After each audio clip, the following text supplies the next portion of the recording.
Hello बच्चों, आइए देखते हैं प्रश्न। रिक्त स्थानों की पूर्ति कीजिए। वृत्त तथा उसकी स्पर्श रेखा के उपनिष्ठ बिंदु को डैश कहते हैं।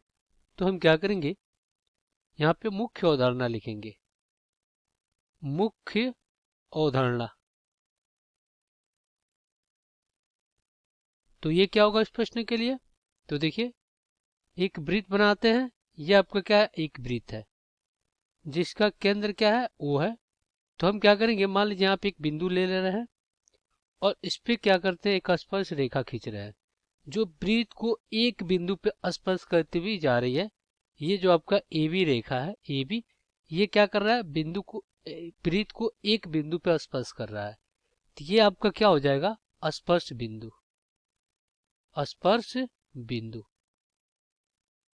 तो देखिए, कोई भी वृत्त हो, अगर उस पर स्पर्श रेखा खींचते हैं तो जिस बिंदु पे ये स्पर्श करता है वही क्या हो जाता है? उसका स्पर्श बिंदु हो जाता है। जैसे मान लीजिए इस प्रकार एक स्पर्श रेखा खींचते हैं तो ये क्या हो जाएगा? आपका स्पर्श बिंदु हो जाएगा। अगर हम इस प्रकार स्पर्श रेखा खींचते हैं तो ये भी क्या हो जाएगा? स्पर्श बिंदु हो जाएगा। अगर हम इस प्रकार स्पर्श रेखा खींचते हैं तो ये क्या हो जाएगा? इसका स्पर्श बिंदु हो जाएगा।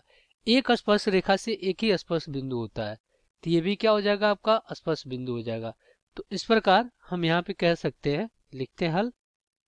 इस प्रकार कह सकते हैं कि अतः अतः वृत्त पर स्पर्श